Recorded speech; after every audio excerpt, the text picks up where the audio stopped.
बिस्मिल्लाहिर्रहमानिर्रहीम। अस्सलाम वालेकुम स्टूडेंट्स। जैसे कि हमने इकोलॉजी का चैप्टर स्टार्ट कर रखा है and we are going through animals and their abiotic environment. So far we have studied energy, temperature and animal inactivity. Now we are going to discuss about the next abiotic factor that is moisture. Moisture के बारे में हमें पता है कि water जो है वो ज़िंदगी की बेस है, इसके बग़ैर हम नहीं तसव्वुर कर सकते हैं किसी भी लाइफ का।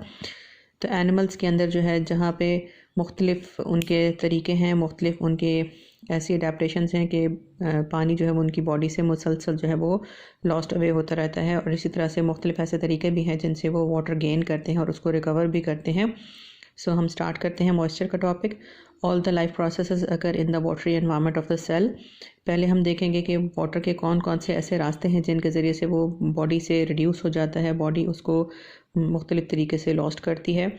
Water is lost in urine and feces during gas exchange and through evaporation from the body surfaces, and it must be replaced if life is to continue. Animals display numerous adaptations to lower or reduce the impact of water loss. Some animals reduce water loss by producing essentially dry feces. पहली strategy जो animals के अंदर है उस पानी को अपने अंदर कंजर्व करने के लिए या वाटर लॉस को रिड्यूस करने के लिए, that is dry faeces composition.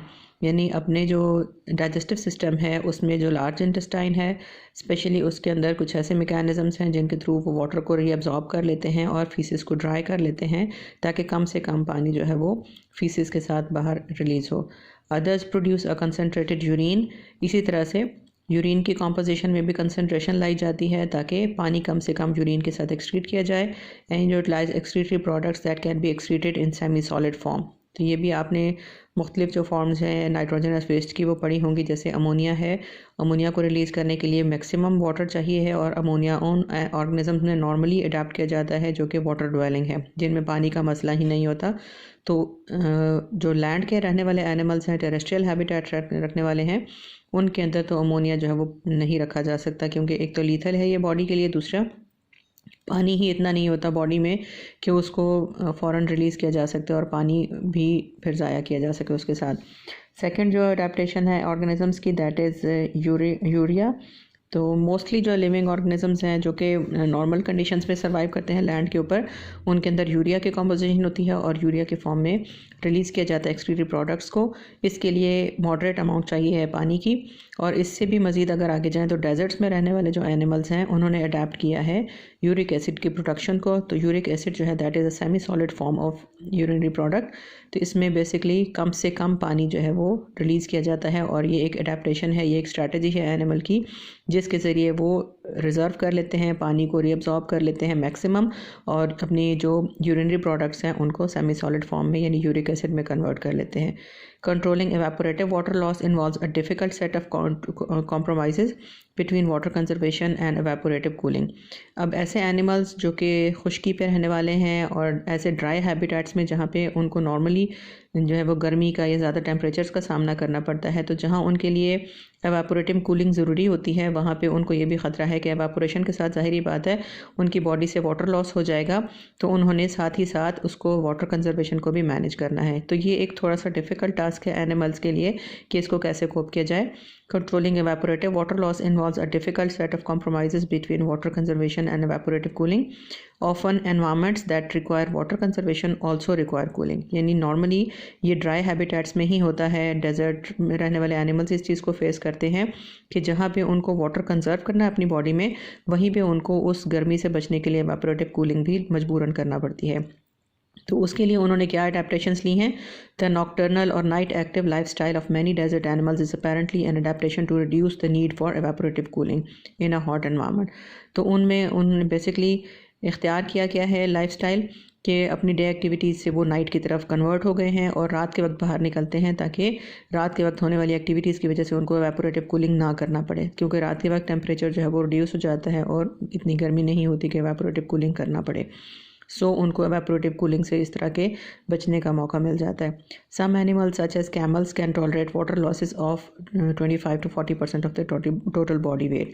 तो एनिमल्स जैसे डेजर्ट्स में रहने वाले हैं और स्पेशली कैमल्स, इनके अंदर अल्लाह ताला ने ये कैपेबिलिटी रखी है कि अगर पानी इनकी बॉडी से निकल भी जाए तो भी ये सर्वाइव कर सकते हैं। अबाउट 25 to 40% लॉस भी ये सर्वाइव कर जाते हैं। अब उसमें मुख्तलिफ़ तरीके हैं इनके कि वाटर जो इनकी बॉडी से मुख्तलिफ़ तरीक़ों से निकल जाता है उसको वो रिकवर कैसे करते हैं। Animals acquire water from food, drink and metabolism, यानी अपनी फूड के साथ भी लेते हैं, एक्स्ट्रा ड्रिंकिंग भी करते हैं, और मेटाबॉलिक जो रिएक्शंस हैं बॉडी के अंदर चलने वाले उनमें भी एज अ बाय प्रोडक्ट पानी की प्रोडक्शन होती रहती है। Metabolic water is water produced as a byproduct of cellular metabolism. Numerous arthropods and some mammals have such sufficient water conservation mechanisms that metabolic water is sufficient for replacing the water loss. यानी कुछ animals तो इतने active हैं, जैसे कुछ arthropods हैं या कुछ मैमल्स हैं जिनमें, और अमूमन ये रहने वाले होते हैं ड्राई डेजर्ट्स में रहने वाले, जिनको पानी अमूमन अवेलेबल नहीं होता कि उनकी फूड में मिले या प्लेंटीफुल ड्रिंकिंग के लिए अवेलेबल हो, तो उनके अंदर मेटाबॉलिक रिएक्शंस ही इतने हाईली स्पेशलाइज्ड होते हैं कि उनके अंदर कमी पूरी हो जाती है। पानी जो बाय प्रोडक्ट के तौर पर पैदा हो रहा है वो सारी चीज़ों को रिकवर कर लेता है। For example flour beetles that spend their entire lives in the containers of dry flour survive on water from the cellular metabolism. जैसे हमारे घरों में भी होता है कि आटे में ब्राउन कलर की जो हमें फ्लोर बीटल्स नज़र आती हैं, छोटी छोटी कीड़ियाँ, उनमें भी बेसिकली ये कैपेबिलिटी है कि सारी ज़िंदगी उसी कंटेनर में गुजार देती हैं और without drinking, without any food from water resources, तो उनके अंदर भी सेलुलर मेटाबॉलिज्म के थ्रू बेसिकली जो पानी प्रोड्यूस हो रहा है वो उनकी कमी पूरी करता रहता है। एक्वाटिक एनिमल्स जो कि पानी में रहने वाले हैं, बेसिकली इनके बारे में वैसे तो हम कहते हैं कि पानी बज़ाहिर देखने में इनके लिए कोई प्रॉब्लम नहीं होगा, लेकिन एक्चुअली इनको भी प्रॉब्लम्स फेस करना पड़ती हैं। They also face water regulation problems, maintaining proper ion and water balances in fresh water environments involves conserving ions that tend to be lost to the environment and countering the osmotic influence of water into the animal tissues. अब मुख्तलिफ़ animals के लिए हम जानते हैं कि कुछ fresh water में रहने वाले हैं और कुछ सेलाइन मेरीन वाटर में रहने वाले हैं, दोनों ही अपनी अपनी जगह प्रॉब्लम्स फेस करते हैं। अगर हम फ्रेश वाटर एनवायरनमेंट में रहने वाले एनिमल्स को देखें तो हमें पता है कि फ्रेश वाटर जो है उसके अंदर सॉल्ट्स की कंसनट्रेशन कम होती है, और जो उसमें रहने वाले एनिमल्स हैं उनकी बॉडीज़ के अंदर सॉल्ट्स की कंसनट्रेशन ज़्यादा होती है। तो उसके लिए क्या उनको नुकसान होता है कि बेसिकली पानी जो है वो सॉल्ट्स की तरफ बहने की कोशिश करता है ऑस्मोसिस की वजह से, और उनकी बॉडीज़ में जाने की कोशिश करता है ज़्यादा से ज़्यादा, और उनको ये ख़तरा होता है कि उनकी बॉडी के अंदर जो सॉल्ट्स की कंसनट्रेशन है इस मीडियम के मुकाबले में ज़्यादा है, तो सॉल्ट्स बाहर आने की कोशिश करेंगे। तो उनको बेसिकली ये स्ट्रैटेजी इख्तियार करनी है कि जो उनकी बॉडी में पानी इनफ्लक्स होने की कोशिश करता है अंदर जाने की, उसको रोक के रखें या उसको डाइल्यूट यूरिन की फॉर्म में रिलीज़ करते रहें, और उनकी बॉडी में जो सॉल्ट्स हैं उनको बेसिकली कंजर्व रखा जाए। तो फ्रेश वाटर के रहने वाले एनिमल्स बेसिकली इस चीज़ को एज अ प्रॉब्लम फेस करते हैं कि सॉल्ट्स उनकी बॉडी से बाहर रिलीज़ होने की कोशिश करते हैं जिनको उन्होंने कंजर्व करना है, और पानी बाहर से उनकी बॉडी में इनफ्लक्स की कोशिश करता है जिसको उन्होंने बाहर ही रोक के रखना है या उसको अदरवाइज़ रिलीज़ करना है। तो ये अमूमन जो है वो ड्रिंकिंग नहीं करते क्योंकि ऑलरेडी इनकी बॉडी में पानी का इन्फ्लक्स काफ़ी हो रहा होता है। दूसरे हाथ पे देखें हम, the problem in marine environment is just the opposite. Marine environment में हमें पता है कि बाहर का जो सी वाटर है वो सेलाइन है, पहले ही उसके अंदर सॉल्ट्स की कंसनट्रेशन ज़्यादा है। अब उसमें जो रहने वाली फ़िश या दूसरे ऑर्गेनिजम्स हैं उनकी बॉडी के अंदर as compared to their external medium उनकी बॉडी के अंदर सॉल्ट्स की कंसनट्रेशन कम है। तो देखा जाए तो उनको भी ये प्रॉब्लम फेस करना पड़ती है। Sea water is hypertonic to the tissues of many marine animals as on land water tends to be lost to the environment and ions tend to accumulate in the body tissues. अब क्या होता है कि बाहर ions की concentration ज़्यादा है, body में कम है, ऑब्वियसली ज़्यादा कंसनट्रेशन से कम कंसनट्रेशन की तरफ सॉल्ट्स की मूवमेंट होने लगती है और इस तरह बॉडीज़ में एक्यूमुलेशन के चांसेस होते हैं। और दूसरी तरफ पानी उनकी बॉडी में जो है वो ज़्यादा डाइल्यूटेड है as compared to outer sea water, तो पानी बाहर जाने की कोशिश करता है। तो इस तरह से दोनों तरह के एनवायरनमेंट में रहने वाले एनिमल्स इस चीज़ को फेस करते हैं और उनको इसको कोप करना पड़ता है, मुख्तलिफ स्ट्रैटेजीज़ इख्तियार करना पड़ती हैं कि पानी और सॉल्ट्स का बैलेंस रहे। नेक्स्ट जो फैक्टर हमारे पास है एबायोटिक फैक्टर्स में, दैट इज़ लाइट। लाइट का भी डायरेक्टली जो है वो इन्फ्लुएंस है एनिमल्स की लाइफस्टाइल्स के ऊपर। Light conditions also influence animals. A photo period is the length of light period in 24 hours day and is an accurate index of seasonal change.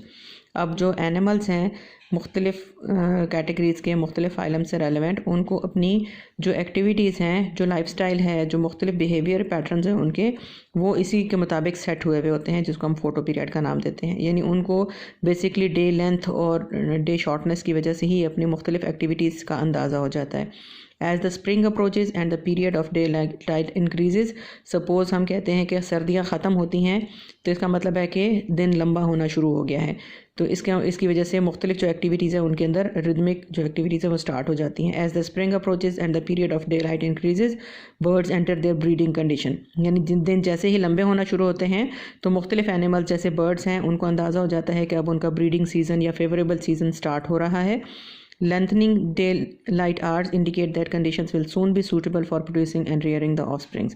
तो उनको पता चल जाता है कि जैसे ही दिन लंबे होंगे रिसोर्सेज या उनके जो अगले आने वाली जनरेशन है उनके लिए फूड प्लेंटीफुल अवेलेबल हो सकती है, सो उस सीज़न के अंदर वो ब्रीडिंग को प्रेफर करते हैं। Similarly the changing photo period in autumn indicates that food supplies will soon dwindle।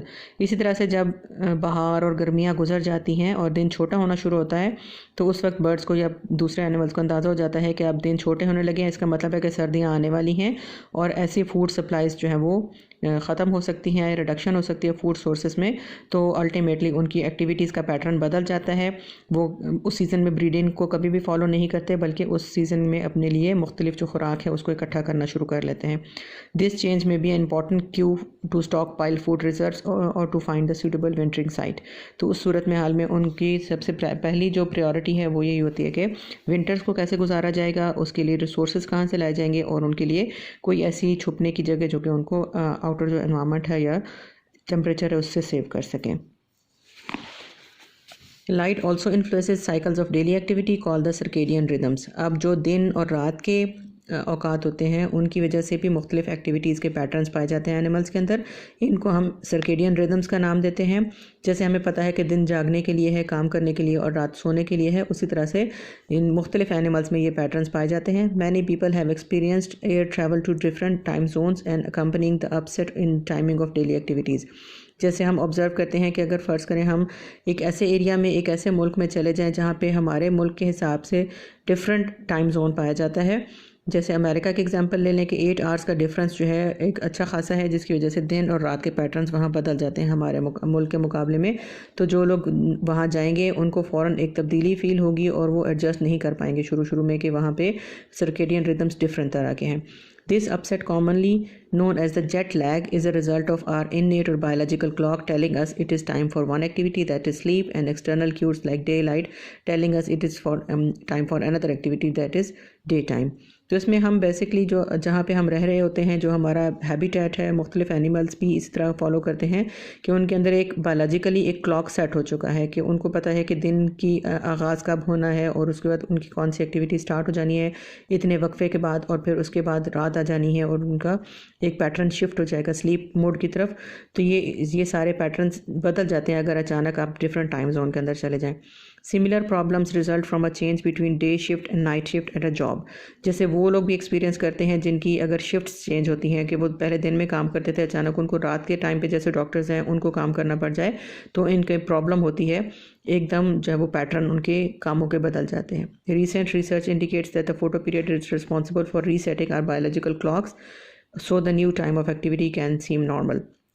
तो आहिस्ता आहिस्ता जो है उसमें एडेप्टेबिलिटी आती है और वो आहिस्ता आहिस्ता फिर नॉर्मल फील होती है जब फोटो पीरियड के मुताबिक अपने आप को जो बायोलॉजिकल क्लॉक्स हैं वो एडजस्ट कर लेती हैं। Many animals have circadian rhythms. Freshwater and marine invertebrates have daily patterns of migration between the upper and lower levels of water column. Even जो पानी में रहने वाले organisms हैं उनमें भी ये circadian rhythms हैं, और ये जो organisms हैं ये पानी में surface के ऊपर या निचले columns में आने जाने के औकात हैं वो circadian rhythms की तरह से follow करते हैं। Many stream invertebrates like mayfly and snowfly, naiads and caddisfly larvae, यानी इनमें मेच्योर तो कुजा यानी इनमें बेसिकली जो लार्वल फॉर्म्स हैं उनके अंदर भी ये पैटर्न्स फॉलो किए जाते हैं। They have periods of activity at dawn and dusk. Terrestrial animals are either diurnal और नक्टर्नल। तो इसमें भी टेरेस्ट्रियल एनिमल्स भी उसी सर्केडियन रिदम के मुताबिक फ़ैसला करते हैं कि वो दिन के टाइम पे एक्टिव होंगे या रात के टाइम पे एक्टिव होंगे। Biological clocks that are probably influenced by photoperiod control these cycles of activity. तो उनमें भी बेसिकली बायोलॉजिकल क्लॉक्स उनके अंदर इसी तरह से फिट हुए भी होती हैं कि उसी के मुताबिक वो पैटर्न्स अडाप्ट करते हैं। Many animals have marked phototactic responses that help them find appropriate habitats. इसके अलावा फिर फोटोटैक्सिस बेसिकली जो है वो भी एक तरह का लाइट के हवाले से ही पैटर्न है, जिसमें हम देखते हैं कि जो लाइट लविंग ऑर्गेनिजम्स हैं वो लाइट की तरफ अट्रैक्ट होते हैं और लाइट जो डिटरेंट्स होते हैं वो उससे दूर भागते हैं। जैसे पॉजिटिव फोटोटैक्टिक या नेगेटिव फोटोटैक्टिक हमने पढ़ा है। For example, many invertebrates living in the substrates of lakes and streams are negatively phototactic. Their daily activities are thus directed away from light sources and into the sheltering substrates. तो उसमें मुख्तलिफ animals, जैसे example है कि जो lakes और streams में रहने वाले हैं वो रोशनी पसंद नहीं करते और डे टाइम्स में वो बॉटम में जाने की कोशिश करते हैं और वहाँ पर छुपने की जगह ढूंढते हैं। लास्ट जो हमारे पास फैक्टर एक काउंट करता है that is geology and soils, यानी हमारे पास इकोसिस्टम्स के अंदर या इकोलॉजिकली देखा जाए तो एनिमल्स के लिए बहुत इंपॉर्टेंट है कि जियोलॉजी यानी बेसिकली वहाँ सॉइल कैसी है, वहाँ पे कैसी प्लांटेशन है, कैसी उसके अंदर फ्लोरा एग्जिस्ट करता है, क्योंकि उसका डायरेक्टली इन्फ्लुएंस होता है एनिमल्स के ऊपर। Soil reflects an area's geological and biological history and affects animal life directly and indirectly. Soils are homes for a large variety of protozoa, nematodes, earthworms, arthropods and vertebrates such as salamanders, snakes and moles.